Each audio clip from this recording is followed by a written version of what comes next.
Bem-vinda, bem-vindo ao BTC Journal, seu resumo de notícias de negócios comentadas e analisadas pela equipe da BTC. Meu nome é Gustavo Habib, eu sou instrutor de Soft Skills e Marketing pela BTC e no episódio de hoje, dia 22 de agosto de 2019, falaremos sobre B2W aumenta capital para novos investimentos. Oi, o conflito entre sócios e CEO, incorporadoras voltando com tudo ao mercado, fazendo novas emissões ou buscando novas emissões, a possível fraude contábil na GE, Stone, resultados e uma análise do mercado, e também falaremos sobre o prospecto do IPO da WeWork ou The We Company. E para me acompanhar nesses assuntos, como de costume, estou com o Renato Aracaki, instrutor de Finanças Corporativas, Valuation e Estratégia. Fala, Renato, como é que estão as coisas? Fala aí, Gustavo. Fala, pessoal, tudo bem? Bom, aquele abraço para a turma 56, 57, 63. Iniciamos aí nosso curso de contabilidade, análise de demonstrativos financeiros, e é bem interessante porque a gente combina com o mercado, né? Quando a gente começa a dar a disciplina, a gente pede para acontecer alguma coisa bombástica aí, e hoje a gente vai falar sobre isso em relação à disciplina que a gente está tendo, né? Então, a gente vai falar sobre isso. Queria mandar um abraço e um parabéns aí também para Maria, que foi nossa aluna. Ela, né, ela não tem formação em business, nem formação em exatas. Ela fez nosso curso há 2 anos atrás, aí ganhou mais confiança, foi fazer um MBA, a menina não é fraca, né, em Oxford, e me ligou ontem à noite falando que, né, vai trabalhar na grande empresa de varejo Amazon, em Londres. Olha que beleza. Parabéns a ela e parabéns a todos os nossos ex-alunos com sucesso. E vamos para cima, que tem bastante coisa para a gente fazer. Vamos lá, bastante coisa realmente para discutir aqui. Então, queria aproveitar para você que está ouvindo a gente no YouTube, né, ou seguindo a gente pelo podcast, o BTC Cast, né, nas plataformas aí que você utiliza, para seguir nosso Instagram, @instabtcompany. A gente divulga bastante conteúdo por lá e o BTC Quiz para que você teste os conhecimentos desse programa. E também se inscrever no nosso canal do YouTube, né, e nas outras plataformas. No LinkedIn também a gente está com bastante conteúdo lá. Bom, vamos lá, vou compartilhar com vocês a primeira notícia então, que eu coloquei para vocês. Né, essa é do Valor Econômico. B2W aprova aumento de capital de 2,5 bilhões de reais para a plataforma digital. Renato, essa notícia, né, ela comenta, fala sobre um pouco dos resultados da B2W. Né? A B2W é a fusão aí entre Americanas, Submarino, Shoptime, então gigante do e-commerce no Brasil, que recentemente avaliamos aí, né, não tão recentemente, mas avaliamos os resultados, vimos que ela estava com muitas dificuldades e extremamente endividada, e agora ela está buscando esse aumento de capital, né, através de subscrição privada de novas ações, ou seja, os acionistas atuais poderão colocar mais dinheiro na empresa para que ela possa crescer mais e ter novos investimentos. Né? A questão é, ela tem uma dívida líquida bastante alta, né? Então, não sei, eu desconfio que essa emissão aí de novas ações, né, subscrição, esteja entrando aí mais para pagar a dívida do que para crescer. Como é que é a sua visão, Renato? É bem isso mesmo. A gente analisou a B2W e a gente viu que é uma operação que, infelizmente, ela não é rentável e queima muito caixa. E é interessante, né, ver uma empresa que, né, não tem rentabilidade e queima muito caixa, ter sustentabilidade no médio prazo, né? Não estamos nem falando do longo prazo. E aí, só para vocês terem uma ideia, eles estão com uma dívida bruta atual de 7,6 bi de reais. Então, eles já estão endividados até a tampa. Tudo bem que eles têm bastante disponibilidade, muito pelo que a gente já analisou, que eles dão aquela amassada nos fornecedores, né? Então, mesmo assim, eles estão com dificuldade, né? A dívida líquida deles aí está em torno de uns 2 bi, e aí eles vão tentar captar uns 2,5 bi aí para ficar com caixa líquido. O problema é o seguinte, você vai captar dinheiro, você resolve o problema de curto prazo, né? O nível de endividamento, só que se você não gera caixa operacional, você vai continuar, né? Você só postergou o problema. Só para vocês terem uma ideia, né? No semestre, eles queimaram nas atividades operacionais 374 milhões. E eles operacionalmente queimam muito caixa. Então, se eles não resolverem essa queima de caixa, esse negócio de captação de dinheiro ou por sócios ou por dívida, você está postergando, né, o inevitável, que é essa empresa perder liquidez. Obviamente, esse movimento vem também porque teve lá a fusão, né, a compra, né, da Netshoes pela Magazine Luiza, e a Magazine Luiza agora passou em market share a B2W. Então agora eles vão se estruturar. A gente falou também da Via Varejo, que está se reestruturando também para crescer nesse segmento. Então, em termos competitivos, esse negócio está ruim, os resultados financeiros e operacionais são ruins, e eu não sei como que os caras vão conseguir, né? Os sócios atuais vão querer injetar mais dinheiro nesse negócio, né? Mas vamos ver cenas dos próximos capítulos. Pois é, Renato, nada como uma bela apresentação persuasiva para fazer com que o pessoal tire o escorpião do bolso, independente do resultado da empresa. Enfim, vamos acompanhar, né, porque é uma operação bastante relevante no mercado, né, o e-commerce que é bastante utilizado. Bom, vamos para a próxima, então. Né, aqui a gente vai falar rapidinho sobre essa notícia, também é do Valor Econômico. Título é o seguinte: maior sócio da Oi defende troca imediata do CEO. Né, a situação da Oi, a gente falou e avaliou a Oi no ano passado, né, a gente acabou falando pouco dela esse ano, mas agora vieram algumas notícias, né, porque a situação está bem complicada, a Oi passa por dificuldades imensas e existe essa divergência, Renato, que eu queria que você comentasse, né, sobre as decisões do CEO e os acionistas. Né? No caso, aqui na reportagem, ele fala sobre o maior acionista da Oi, né, que é a Golden Tree, que tem quase 15% aí do capital social da empresa, que escreveu uma carta oficial, né, praticamente pedindo a demissão do CEO. Né? Então, queria que você comentasse sobre esse conflito aí entre acionistas e CEO nesse caso, e também aconteceu em outros casos, né? Sim, vamos lá. Rapidamente, a Oi a gente já avaliou. Ela consegue fazer uma coisa inédita, né? Porque o mercado de telecom aqui no Brasil é um oligopólio e ele consegue, né, tá em recuperação judicial, né? Nunca vi um negócio desse, mas tudo bem. É, Me perguntaram durante a semana a função do conselho administrativo e do CEO, né? Então a gente pegou essa reportagem, inclusive, até para ilustrar a resposta que eu dei. O conselho administrativo, ele representa, né, o board, ele representa os acionistas da empresa, certo? E aí eles minimamente definem, junto com o CEO, a estratégia da empresa, e aí o executivo principal, que é o CEO, ele, como o próprio nome diz, ele executa. O que está acontecendo é que, aparentemente, o conselho ele tem uma visão do que precisa ser feito para arrumar a empresa, e o CEO está com certa resistência em executar esse negócio. E aí fica aquele conflito, né? O conselho que representa os donos, eles querem uma linha de atuação, o qual o CEO está falando que não é a melhor e não está executando. Então é bem interessante essa troca de poderes, né? Essa separação de poderes, para não ter muito conflito de interesse. Coisa que a gente vai ver mais para frente numa empresa bem legal que a gente vai analisar, né? Que em português quer dizer nós, que você vai ver que tem esse conflito muito forte. Mas basicamente é isso. Então, está tendo esse conflito, e aí o conselho, obviamente, vai procurar um outro executivo para executar o que eles efetivamente acham que é o mais correto para a empresa. Exato, também não vejo tanto futuro aí para o atual CEO dado esse conflito, né? Se a estratégia está correta ou não é uma outra análise, né? A empresa está passando por diversas dificuldades, mas tem que entender se é a execução, se é a estratégia, né? De qualquer forma, muito interessante abordar esse ponto, esse conflito e quem que realmente está cobrindo o interesse de quem. Boa, vamos lá. Próxima notícia, Renato. Peguei do Brasil Journal e aqui até aproveitando diversos pedidos que a gente teve no Instagram de alunos para falar um pouco mais sobre o mercado de construção e incorporação. Tá? Então aqui o título é o seguinte, Brasil Journal. Incorporadoras fazem fila para ofertas de ações. Tá? Então a reportagem faz um catadão de diversas incorporadoras, tá, que estão avaliando o mercado para fazer follow-on das suas ações. Né? Você vai lembrar, Renato, que a gente recentemente avaliou a Tecnisa.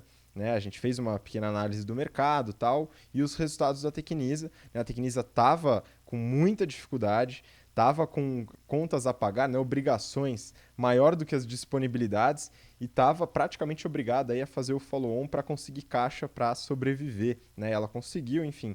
E agora outras estão indo atrás, dentre elas a Cirela, né? A Trisul e a Gafisa, tá? E tem outras, claro, que vão buscar. Né? Por quê? Porque esse interesse, né, com a queda com a redução da taxa de juros, né, e a perspectiva de maiores reduções, grandes investidores vão em busca de outros outros ativos para investir. Um deles são os ativos imobiliários, né? Tanto através de fundos imobiliários como dos próprios imóveis. E aí eu acho que nessa, nessa onda de otimismo, né, eles acabam buscando novas fontes de financiamento, né, Renato? Como é que você vê essa alavancagem do mercado imobiliário?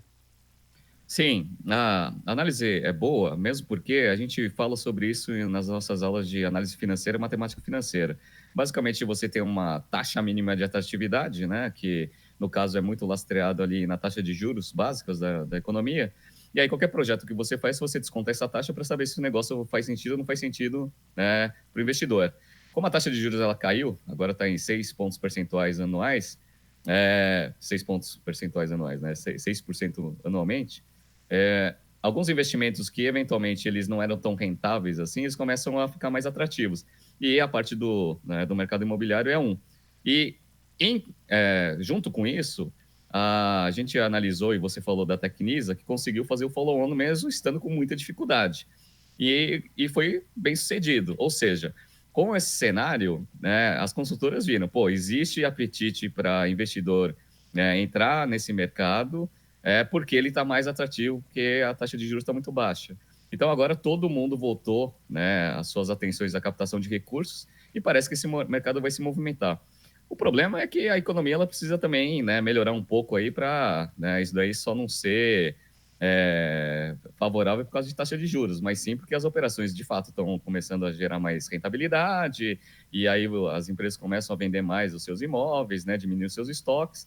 E aí o valor por metro quadrado começa a subir, e aquele cenário que a gente viveu lá em 2012, 2013, né?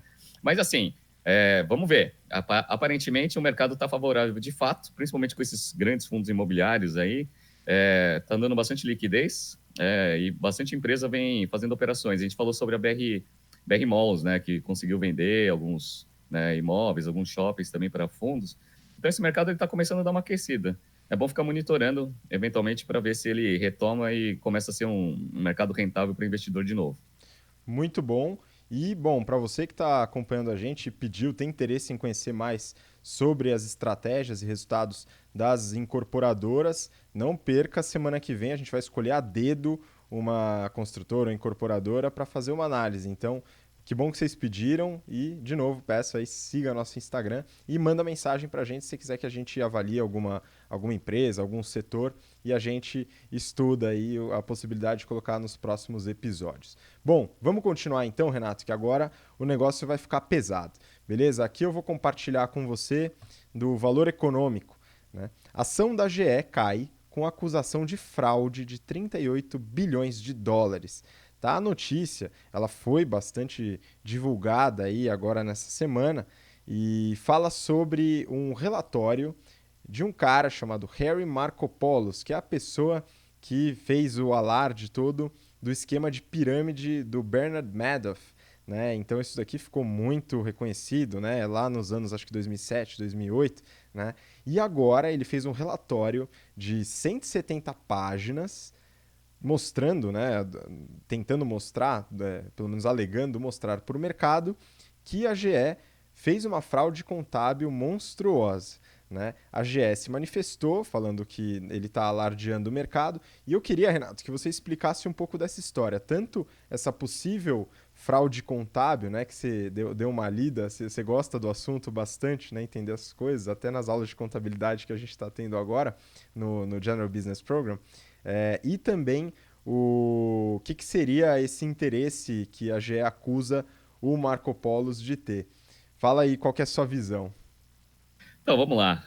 Bom, a GE também a gente já analisou, a gente viu que a GE está passando por uma série de problemas. Ela não consegue gerar caixa operacional e ela vem vendendo várias unidades de negócio para conseguir gerar caixa e conseguir sobreviver. Bom, beleza. Isso daí a gente já falou. Esse cara, ele fez um relatório de 176 páginas. Eu dei uma olhada no relatório, achei bem interessante, né? Eu ainda estou estudando ele, então, eventualmente, eu vou descobrir mais coisas. Mas, basicamente, para ser bem didático aqui, o que acontece? Ele fala que a unidade de seguros da GE, ela faz o seguinte: você vai lá, vende um seguro, vou pegar um exemplo, um seguro de vida, tá?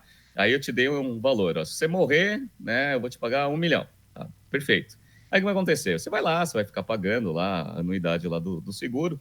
E aí o que acontece? É de boa prática que as seguradoras, elas segurem um pedaço desse dinheiro, né? Porque eu não vou precisar, né? Existe um índice de sinistralidade.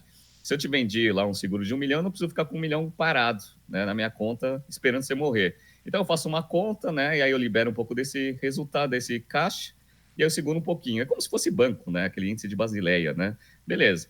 O que ele fala é que a GE, ela vai, né, em termos operacionais e contábeis, de forma bem agressiva, ela vai segurando pouco caixa, né, do que ela vai precisar eventualmente quando esse índice de sinistralidade começar a acontecer. E aí ele fala que, né, a necessidade total de tudo que ele vendeu versus o quanto ele segura dá uma diferença de mais ou menos 38 bi, né? Que é bastante dinheiro, né? Se a gente for ver que o valor de mercado da GE é 71 bi, né? Mais que a metade. Então, qual que é a tese dele? A tese dele é que em 2020, 2021, eles vão mudar essas regras, né? Você vai começar a precisar segurar mais caixa. E ele fala que no curto prazo eles já vão precisar de 18 bi. E dado que a GE já está endividada e não gera caixa operacional, como que ela vai captar 18 bi? Né? Essa que é a tese dele. Então, se não vai conseguir captar, a empresa vai quebrar. Né? Então, eu estou analisando ainda, mas eu nem acho que isso seja uma fraude contábil. Fraude contábil é quando você faz muita sacanagem mesmo. Eu acho que é práticas agressivas, né? Muito arriscadas, operacionais e contábeis. Mas eu não sei se é uma fraude de fato, né? E aí aí ele lançou o relatório, né? E aí todo mundo ficou assustado, vendeu a ação caiu 14% no dia, depois fechou com menos 11%. E aí a GE se pronunciou e falou o seguinte, cara, esse cara, ele não analisou de fato a empresa, não entrou em contato com a gente, então ele não sabe qual que é a nossa estratégia, então ele não pode ficar falando isso, primeira coisa. Segunda coisa, ele provavelmente está shorteando a ação. O que é shortear? Né? Você ganhar com a queda da ação. E aí ele mesmo admitiu, ele falou assim, não, de fato, né, teve um hedge fund aí que shorteou a ação da GE e eu estou ganhando uma grana. Não falou qual que foi o hedge fund e também não falou quanto que ele ganhou. Então, ele confirmou isso, né? Ele falou assim, mandei um relatório, mas ele justificou o seguinte, ele falou assim, cara, se eu estou vendo uma fraude, a empresa vai quebrar, o que você acha que eu vou fazer para ganhar dinheiro? Eu vou shortear essa porra, né? E aí foi mais ou menos isso que aconteceu. Então tá uma briga desgraçada entre GE e esse cara, e tá todo mundo olhando. A SEC, que é a CVM dos Estados Unidos, já está investigando, né, as práticas contábeis da GE. Vamos ver, cena dos próximos capítulos. Vamos ver se esse negócio vai dar problema ou não vai. Uma coisa que ele colocou no relatório que faz muito sentido, ele falou o seguinte, ó, ele pegou as maiores seguradoras dos Estados Unidos e viu quanto que elas seguram de dinheiro versus o quanto que elas vendem de planos, né, por exemplo, plano de vida. E aí esse índice é muito maior, é mais do que o dobro do que a GE segura. Então ele fala o seguinte, se uma seguradora pura, né, ela saudável, ela segura mais do que o dobro que a GE segura, né, como que a GE vai conseguir ter esse índice, né, de risco baixo usando essas práticas contábeis e operacionais? Então a tese dele é boa, viu? Né? Se alguém quiser ter a curiosidade de ver o relatório dele, está disponível na internet, só que são 170 páginas, né? Eu já li algumas ali, mas ainda não li as 170, não, mas eu vou ler, porque eu acho muito legal esse tipo de caso. Inclusive, nas nossas aulas, a gente fala do caso das fraudes contábeis e operacionais da Enron, e lá foi sacanagem mesmo, sacanagem de fato. Eles feriram princípios de contabilidade. Então, lá eu posso justificar que é fraude. Aqui eu acho que é mais contabilidade agressiva. Boa, e é bom que você comentou, né? Falou da Enron, que a gente fala em aula, e a gente falou na semana passada, né, no caso da Kraft Heinz e a auditoria que não assinou o balanço. Né? Ali não é questão de fraude contábil, mas é importante para você que está acompanhando, né? A gente trabalha isso nas aulas de contabilidade, né? Saber o que, que pode, o que, que não pode ser feito quando você vai reportar um resultado, né? Porque existem várias formas, né, do balanço ou tá errado, né, ou ele tá de alguma forma fraudado, né, Renato? Então acho que é importante o pessoal ter uma noção mais específica do que pode e o que não pode, os princípios contábeis e toda essa parte que é abordada em aula, né? Sem dúvida. Né? Fraude contábil é quando ela fere os princípios de contabilidade. Então, é, aparentemente, pelo menos a minha primeira análise, é que não houve fraude. Acho que eles foram ao extremo da contabilidade. Acho que é isso que eles fizeram. Mas, assim, tem auditoria em cima, né? Ela já está em xeque, né? É uma das Big Four, porque se eles analisarem, a SEC analisar e perceber que, de fato, existia uma fraude, né? Quem que vai quebrar? Né? Vai quebrar a GE, obviamente, e vai quebrar a auditoria também, né? Porque a auditoria ela só serve para dar confiabilidade nesse negócio. Se ela fica auditando e não pega esse negócio, tem que vir um terceiro, né? Que esse cara tal não audita a empresa. Ele faz um relatório com os dados disponíveis e já percebe isso, aí, infelizmente, né, a reputação da auditoria também vai para o saco. Mas, vamos ver, né? Eu não acho que seja esse segundo caso. Eu acho que é mais contabilidade agressiva e né, a galera tentando dar aquela forçadinha de barra para mostrar que a situação não está tão ruim assim. Boa, legal, né? O pessoal costuma falar do resultado contábil, resultado gerencial, né? Enfim, a gente vai acompanhar também, continuar acompanhando os desfechos dessa história, mas é interessante ficar atento, né, ao caso. Vamos lá, próxima notícia. Essa daqui é da Exame. Stone abocanha 7% do mercado brasileiro de adquirência. Né? O título ele tá um pouco desalinhado com a notícia, tá? Mas a notícia comenta sobre os resultados e comenta sobre as novas ações da Stone para crescer, né, Renato? E a gente deu uma analisada nos resultados da Stone, né? Acho que vale a pena comentar. Nós falamos sobre ela recentemente, né? No mesmo episódio que a gente falou da rede, da antecipação de recebíveis, né? Que a Stone havia criado uma joint venture junto com a Globo. Né? E acho que vale a pena colocar nesse contexto e também entender um pouco mais dos resultados da empresa. Né? Então, você chegou a dar uma olhada nos últimos resultados que foram liberados aí recentemente, Renato? Sim, sem dúvida. A Stone é nossa queridinha, a gente acompanhou até o pré-IPO da Stone e depois todo o desfecho. Era uma empresa que a gente tinha uma crença que ia né, crescer bastante no mercado, de fato vem acontecendo. A única coisa que a gente colocou como ressalva é que tanto Rede, Cielo e as grandes, né, as que dominam o mercado, elas começaram a implementar táticas estratégicas defensivas para conseguir segurar a market share. Então, isso daí, eventualmente, vai ser um problema para a Stone e para as outras adquirentes menores. Beleza. Aí a gente falou um pouco sobre as joint ventures, etc. Mas o resultado do segundo trimestre, ou seja, do primeiro semestre de 2009 da Stone, foi excelente, né? Porque operacionalmente os caras são muito bons mesmo. Continua sendo nosso queridinha, né? Então eles tiveram, vou pegar a análise semestral, tá? Eles tiveram um aumento da receita semestral, primeiro semestre de 18 contra 19, de 76%, né? E isso foi muito bom, que foi tanto na parte operacional, né, na parte de transações e vendas de maquininha, etc., os serviços que eles prestam, quanto o resultado financeiro, né, que é aquele negócio de antecipação de recebível, que a gente já falou, que seria a avenida aí de crescimento do negócio. Né? Então, eles conseguiram crescer em absolutamente todas as linhas de receita que eles têm.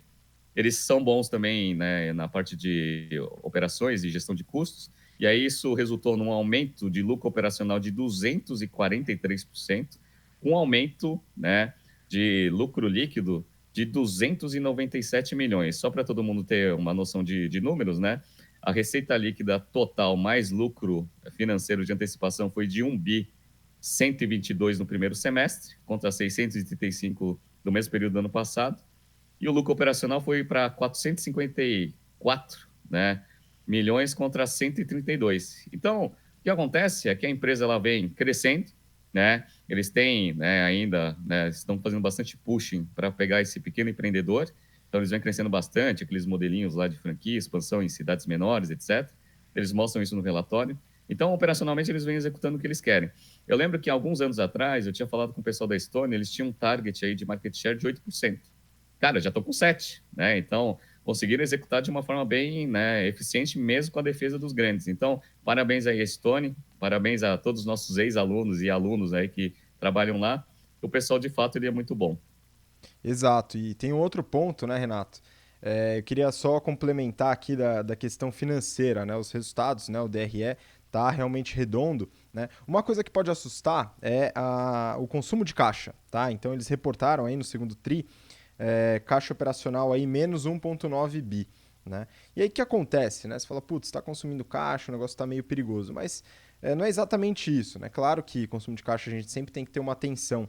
Mas isso se dá principalmente pelo modelo de antecipação de recebíveis, que a gente já avaliou aqui né? Então, como ele antecipa os recebíveis para o lojista, né, ele tem esse descasamento de caixa. E aí existem remédios, né, para poder lidar com esse descasamento, que é o que a Stone acaba fazendo muito bem, né? O primeiro é a estrutura do FDIC, da Stone, que a gente já destrinchou aqui, se eu não me engano foi no final do ano passado, né, que a gente falou sobre essa estrutura e que ela iria ajudar bastante a Stone no futuro. Está acontecendo. Né? Então, essa é uma das formas de ajustar o descasamento de caixa. A outra é a venda de recebíveis, que eles também fazem bastante, tá no relatório. E uma outra forma é através de emissão de debêntures, né? E aí, quando a gente fala de emissão de debêntures, né, a gente vai direto aí para alavancagem e a gente vê que a Estônia é uma empresa desalavancada, ela é uma empresa que não tem dívida líquida, né? Ela tem um caixa líquido de 4,6 bi, né? Então, é interessante, né? Eles até desenvolvem um caixa uma operação, um caixa operacional ajustado, né, que é positivo, né, mas é uma estrutura saudável, apesar desse descasamento de caixa. Né? E aí, Renato, só complementando aí da parte de marketing, né?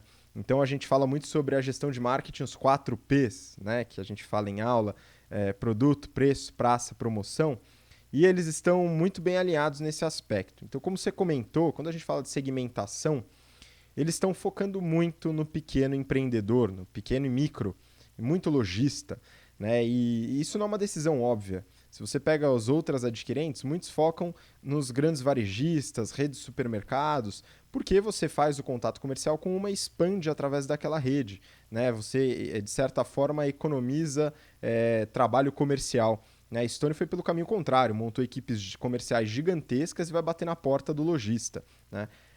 Legal, essa foi uma definição que se mostrou bastante interessante, né, dados os resultados. Hoje eles têm mais de 360 mil clientes, né, e o 7% do market share.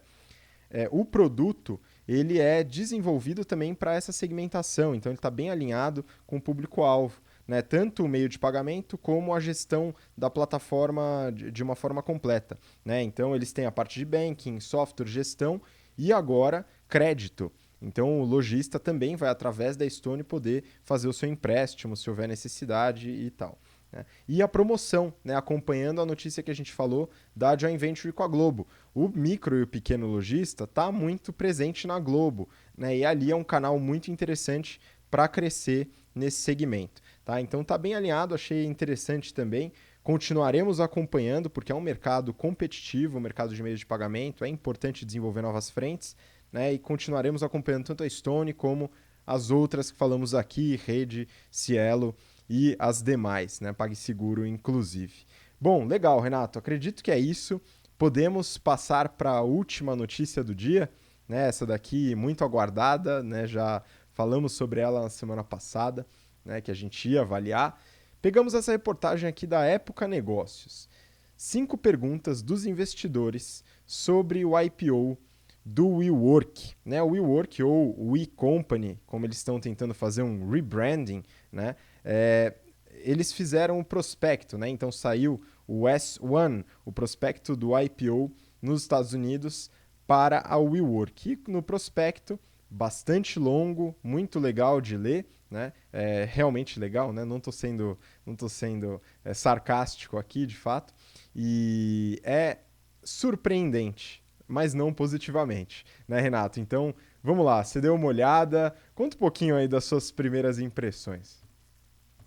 Vamos lá, esse mercado aí, essa empresa, ela tem, né, uma queima operacional gigantesca e eles já reportavam isso no passado, só que eles não divulgavam os financials de forma detalhada porque é uma empresa que não estava ainda com capital aberto, né? Agora entrando com o registro ali de solicitação de abertura de capital, eles têm que divulgar todos os números. A estratégia fica muito mais fácil de a gente ver. Foi ótimo, né, eles fazerem isso, porque agora a gente consegue olhar no detalhe. Então, o que acontece? Eles fizeram lá a divulgação dos números dele, né? Obviamente, a evolução de 2016 até 2018, o negócio cresceu bastante, e é isso que eles estão vendendo, né? Como né, o grande atrativo da empresa, né? O rápido crescimento. E eles divulgaram já os resultados do primeiro semestre, dado que já fechou. Então, vamos lá, rapidinho. A receita deles foi de 1,5 bi, né, de dólares, com um lucro operacional de 302 milhões, ou seja, uma margem bruta de 19,7. É bem apertado. E aí tem um monte de outras despesas, né? Despesas, né, operacionais, etc e tal. E aí eles tiveram uma perda operacional de 1,3 bi. Ou seja, né, só para a gente relembrar, eles tiveram uma receita de 1,5 bi com um prejuízo operacional de 1,3, né? Uma desgraça total, né? Então, a empresa está com bastante dificuldade aí. Como ele recebeu muito aporte de capital, SoftBank, principalmente, né? Injetando dinheiro para caramba, eles ainda estão com caixa, então esse caixa rendeu, então o prejuízo líquido ele foi menor do que o prejuízo operacional. Mas para a gente, para ver a sustentabilidade do negócio, é importante que a gente veja se operacionalmente esses caras estão indo bem ou estão indo mal. Tá? Boa parte dos investimentos que eles estão fazendo, a queima de caixa de fato, né?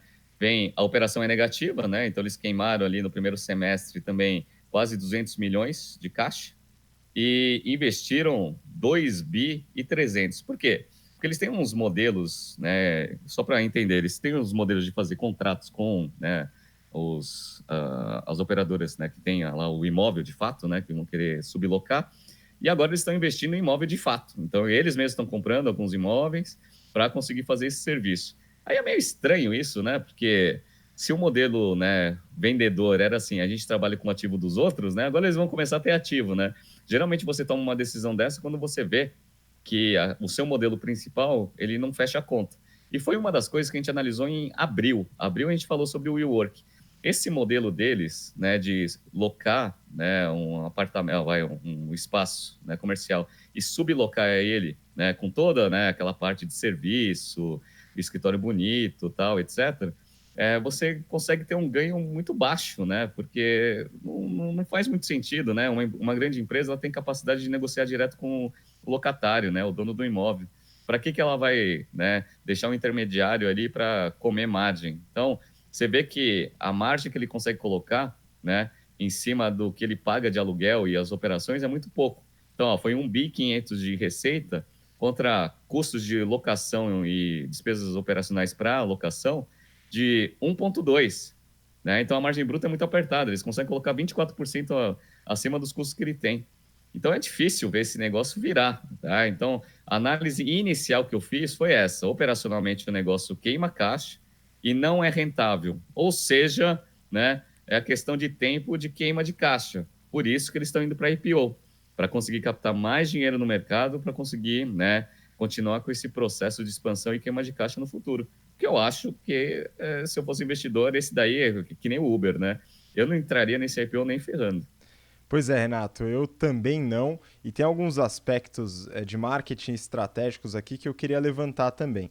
Né? Então você já comentou, né? O modelo de negócio do WeWork hoje, né? Apesar deles tentarem mudar ao longo do tempo, né? Agora nos próximos meses, caso continuem vivendo, tá? É sublocação, né? É pegar um imóvel de alguém, né?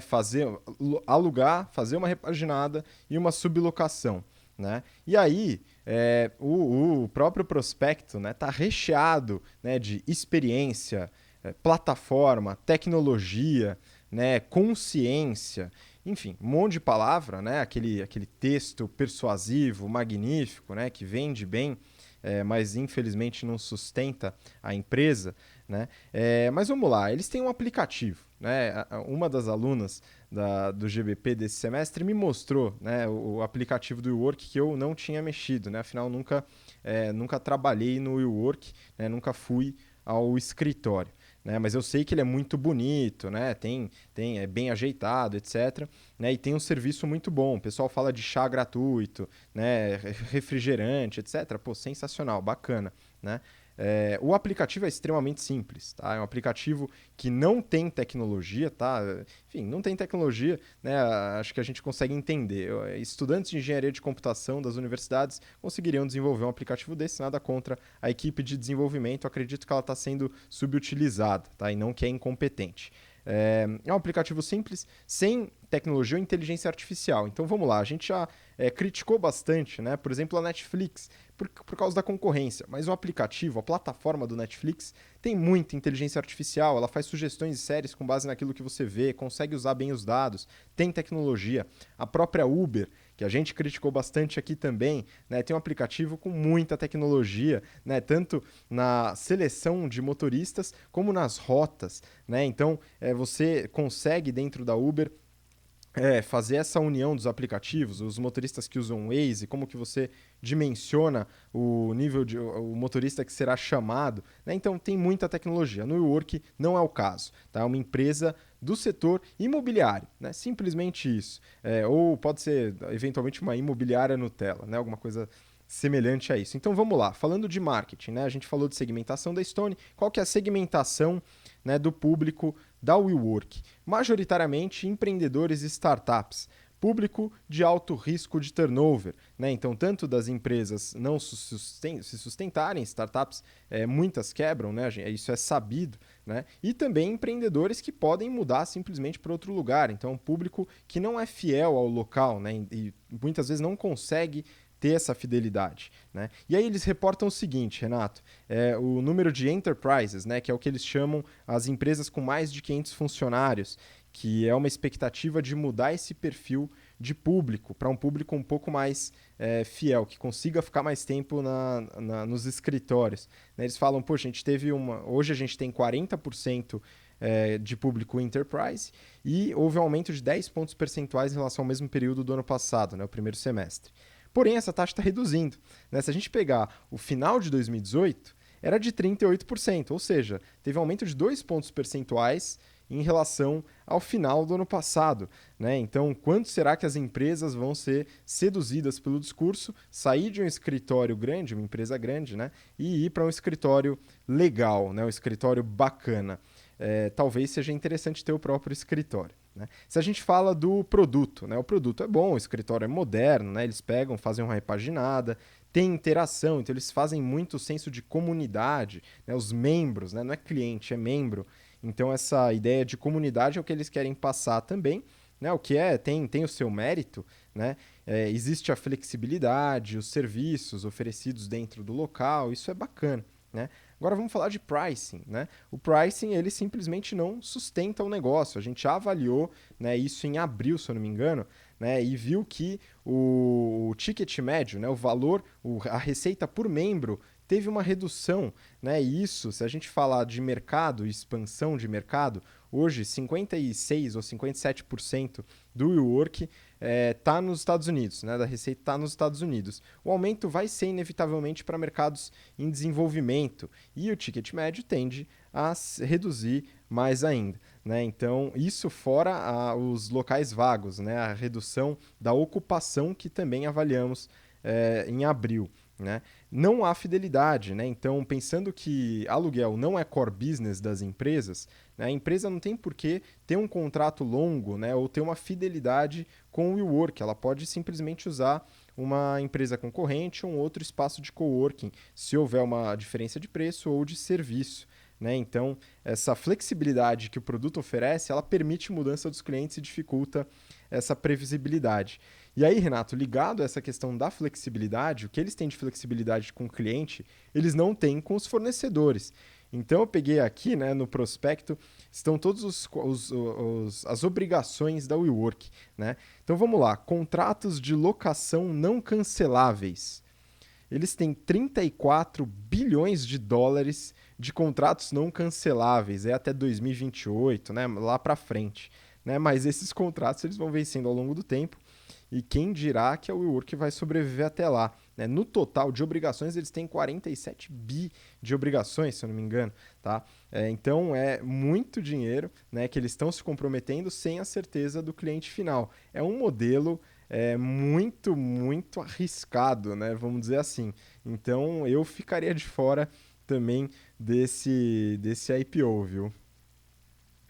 Nossa, esse modelo eu não entendo, né? Como que ele conseguiu levantar tanto dinheiro no mercado, né? A última valuation, a última aporte de capital lá que a SoftBank fez foi num valuation de 47 bi, né? Então, o negócio vamos linearizar o primeiro semestre, que foi 1,5, vai ter uns 3 bi, pouquinho de receita. Cara, o negócio é 15 vezes, né? Sei lá, a receita dos caras, né? Pô, não, eu acho o múltiplo muito esticado, mas enfim, né? É aquele negócio. Se ele cresce com um pequeno empresário, a taxa de ocupação é menor. Por quê? Porque o cara vai lá, né? Vai que nem a gente, né? A gente pode ir lá, usa por 2, 3 semanas, depois sai, né? Então, beleza. Então, esse segmento de cliente não é tão bom assim, então vamos para os grandes. E aí, de fato, eles conseguiram alguns grandes, né? Então tem lá. E me perguntaram isso em sala de aula. Falaram assim, Renato, mas eu vejo algumas empresas grandes indo para o WeWork. Aí eu falo para eles, eu falo assim, de fato, tem muita gente que toma decisão incorreta no mercado. Por quê? Cara, pega lá uma empresa que tem, 600 funcionários. Você acha que ela vai ter melhor poder de barganha, né, em negociação de aluguel onde? Né? Indo direto no dono, no proprietário do imóvel ou deixando o intermediário fazer isso, né, e tá tudo aí. Mas aí não tem um investimento. Cara, não funciona dessa forma. E outra, grandes empresas, quando você faz o CAPEX, ele entra como ativo, né? E aí o ativo deprecia, vai embaixo do EBITDA, tá? Quando você entra no WeWork, você paga aluguel, você aumenta a sua despesa, né? Eu sei que financeiramente tem que fazer uma conta, né? Mas existe também o conflito de você ir para esses grandes espaços, aumentar a sua despesa, consequentemente diminuir a EBITDA. Todo executivo fica de olho lá nos múltiplos de EBITDA, porque alguns bônus são atrelados a isso. Então, eu não consigo muito entender se essa mudança aí também indo para grandes contas, ele vai diminuir o risco, obviamente, no longo prazo, porque você fecha um contrato mais de longo prazo com uma grande empresa do que com uma startup. Só que eu não sei se ele vai querer, né?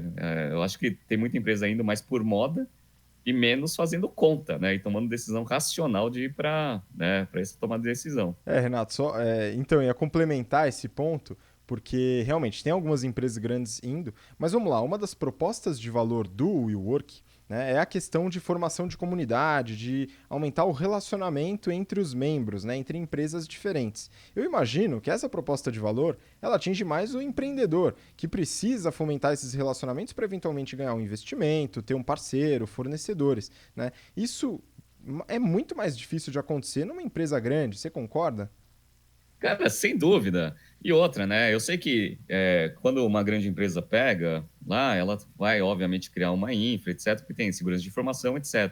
Porque uma das coisas que o pessoal fala é assim, o ambiente é bom, de troca de ideia, inovação, então você tem contato com outros, né, outras empresas, etc.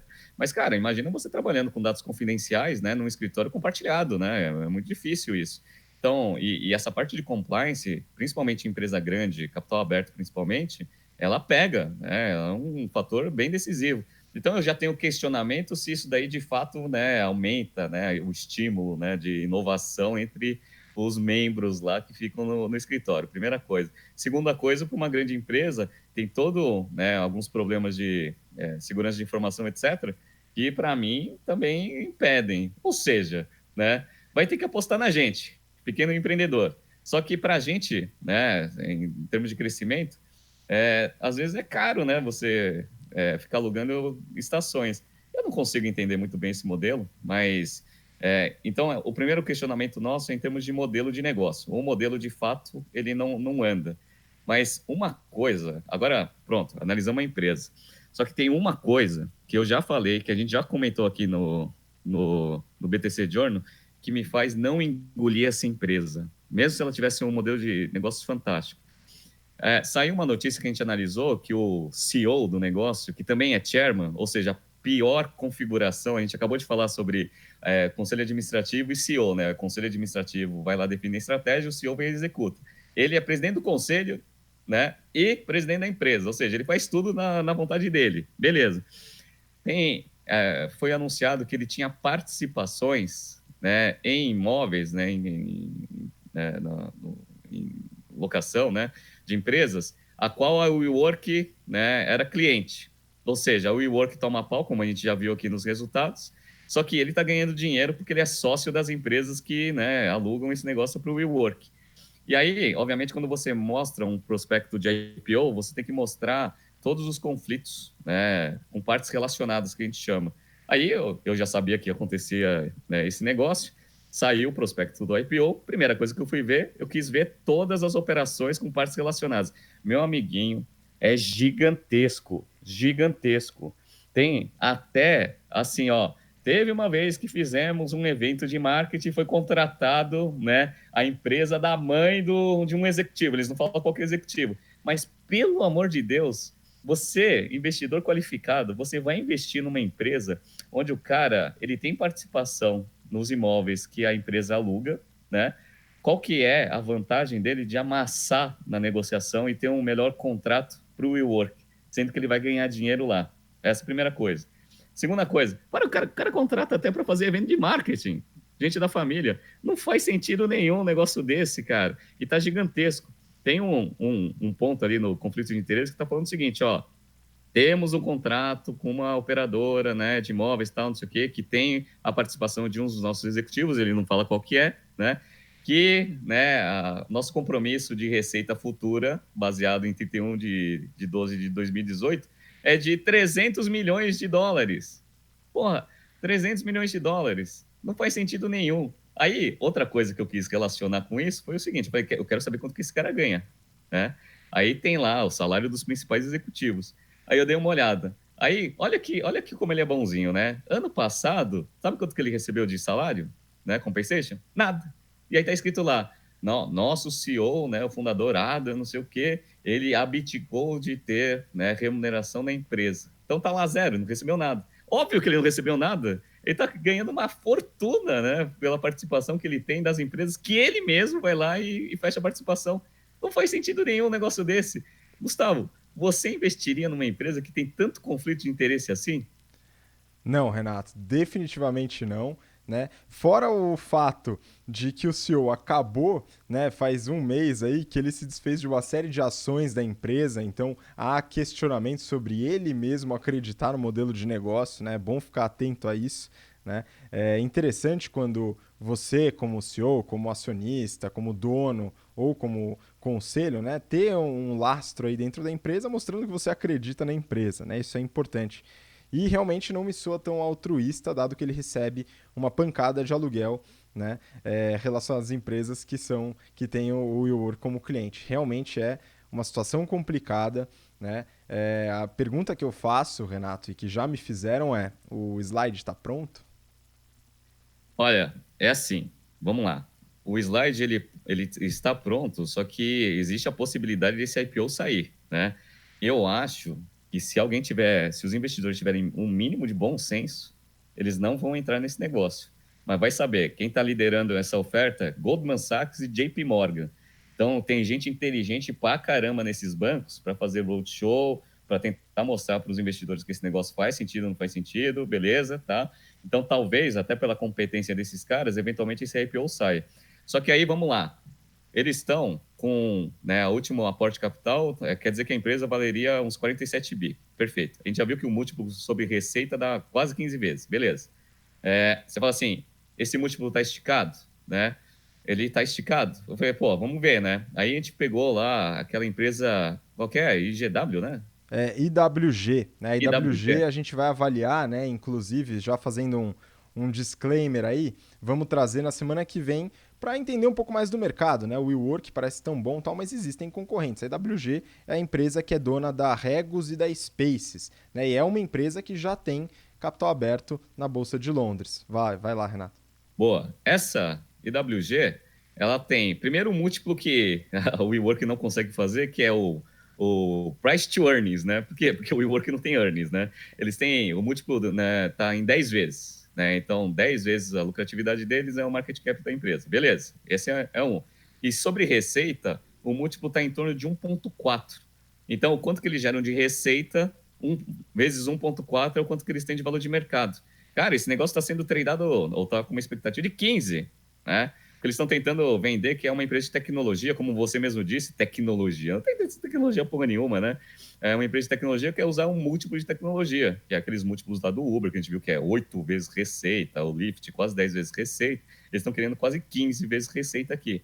Olha, se tiverem bom senso, né, os investidores, eles vão olhar para esse negócio, vão ler todos os conflitos de interesse que existem nesse negócio, e vão falar assim, pô, meu, não dá para entrar nesse negócio. E se for para entrar, tem que ser num valuation muito menor. Aí tem que ver se o SoftBank vai querer, né? Cara, ele investiu com uma expectativa desse negócio valer 47 bi, né? Vale 47 bi? Para mim, empresa que não gera caixa, né? Não vale nada. Outra coisa, PL, né? O patrimônio líquido, negativo. Olha que fantástico, PL negativo. Ou seja, os passivos lá estão comendo todos os ativos da empresa. Cara, não dá. Essa empresa, infelizmente, tanto na parte de saúde financeira quanto esses problemas de conflito de interesse, eu acho que não é um bom negócio, eu acho que é um péssimo negócio. não tem futuro. Eventualmente, né, duvido que esse IPO vai sair, mas se sair, eu também acho que vai ser que nem o Uber, né? Todo trimestre vai ser uma justificativa diferente para o resultado péssimo que eles têm. Pois é. E assim, Renato, sendo sincero, eu não ligo nem um pouco para os investidores, para os bancos de investimento, muito menos para o WeWork. Eu ligo para quem está assistindo esse canal e principalmente nossas alunas e nossos alunos para parar de cair em papinho, tá?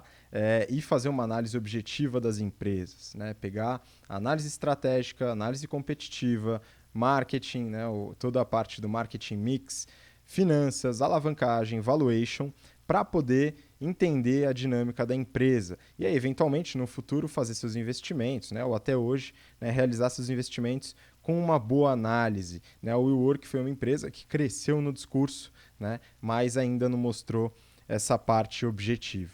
Né? Então é importante você ficar atento a esse tipo de coisa, discernir a linguagem e o papo e entender um pouco melhor a operação e a gestão. Beleza, Renato? Acredito que é por isso hoje. Ficamos por aqui. Semana que vem tem muito assunto legal para falar, tanto do mercado de incorporação e construção, como também desse mercado, né?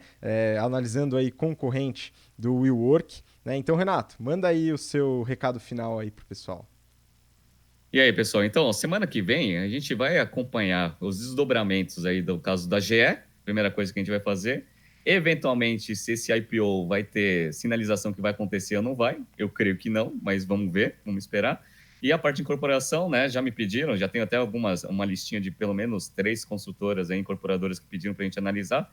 Então, vocês mandam no BTC Journal, né, se tiverem mais empresas que vocês gostariam que a gente analisasse, mandem uma notícia para a gente, né? Manda uma mensagem. Os alunos, né, que têm aula conosco também podem sugerir. E semana que vem a gente vai fazer um journal bem interessante, acompanhando os desdobramentos das notícias dessa semana e trazendo novas também. Um abraço para todo mundo. Excelente, Renato. Muito obrigado novamente. E para você que assistiu até agora, obrigado pela paciência e por estar aqui com a gente até agora. Nos vemos na semana que vem, encontro marcado. Segue a gente no Instagram, no YouTube e no LinkedIn também. E nos vemos na semana que vem. Um abraço e até lá. Tchau, tchau.